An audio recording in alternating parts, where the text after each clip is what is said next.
বাংলাদেশে নগরে জেলায় শিক্ষা প্রতিষ্ঠানে যে অপরাজনীতি চলছে তার প্রতিবাদে ঢাকা কলেজ বৈষম্য বিরোধী ছাত্র আন্দোলন আমরা বিক্ষোভ মিছিল অর্থাৎ মশাল মিছিল আয়োজন করেছি। প্রিয় ভাইয়েরা, আপনারা জানেন গণ অভ্যুত্থানের পরবর্তীতে আবার যে নয়া অপসংস্কৃতি চলে এসেছে, কোনো বিচার নেই, সন্ত্রাসীরা নির্বিঘ্নে হাঁটাচলা করতেছে, এর বিরুদ্ধে আমরা অবস্থান নিচ্ছি।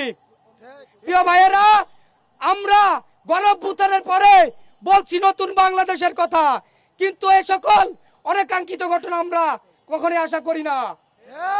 প্রিয় ভাইয়েরা, আমরা স্বরাষ্ট্র উপদেষ্টাকে বলবো আপনারা এর গুরুত্বপূর্ণ নজরদারি করবেন, নয়তো পদত্যাগ করুন। যারা টেম্পো স্ট্যান্ড থেকে চাঁদাবাজি করবে, যারা ছাত্রের নামে ছাত্রদেরকে কলঙ্কিত করবে চাঁদাবাজি করার মাধ্যমে, আমরা তাদের কোন স্থান এই নতুন বাংলায় দেখতে চাই না। আমরা স্বরাষ্ট্র উপদেষ্টাকে আহ্বান করব, আপনি অতি দ্রুত এদেরকে নিচ্ছন্ন করুন, জিরো টলারেন্স জারি করুন, আর না হয় পদত্যাগ করুন।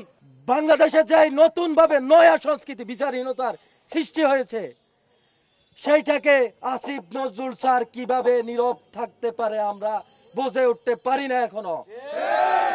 ওনাকে অতি দ্রুত সাংবাদিকদের সামনে এসে, জাতির সামনে এসে পরিষ্কার করতে হবে যে বাংলাদেশে অরাজকতা সৃষ্টি হচ্ছে, ধর্ষণ হচ্ছে, সন্ত্রাস হচ্ছে, জাতির সামনে এগুলোর জবাব দিতে হবে, নয়তো জনগণ 24-এর যোদ্ধারা এই ধরনের উপদেষ্টারকে পদত্যাগ করতে বাধ্য করবে।